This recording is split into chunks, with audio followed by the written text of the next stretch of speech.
મોરબીમાં પીવાના પાણીના પ્રશ્ને પાણીના ટાંકામાં બેસી વિરોધ પ્રદર્શન। મજાક મસ્તી કે ગાંડપણમાં આ ભાઈ ટાંકામાં નથી સૂઈ ગયા। ટાંકામાં પથારી નાખી આગેવાન કરી રહ્યા છે અનોખો વિરોધ। જી હા, મોરબીને મહાનગરપાલિકાનો દરજ્જો આપવામાં આવ્યા બાદ પણ સ્થિતિ સુધરી નથી। મોરબીમાં પાયાની સુવિધાઓ નાગરિકોને મળતી નથી। શહેરની પંચવટી સોસાયટીમાં પીવાના પાણી પ્રશ્ને નાગરિકે પાણીના ટાંકામાં બેસી અનશન ઉપવાસ શરૂ કર્યા।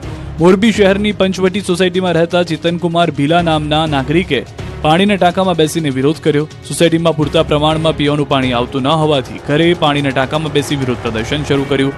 અરજદારના જણાવ્યા મુજબ મ્યુનિસિપલ કમિશનરને લેખિત રજૂઆત કરવામાં આવી હતી, છતાં પણ પાણીનો પ્રશ્ન ઉકેલાયો નથી, જેથી ના છૂટકે પાણીના ટાંકામાં બેસી વિરોધ કરવાની ફરજ પડી છે।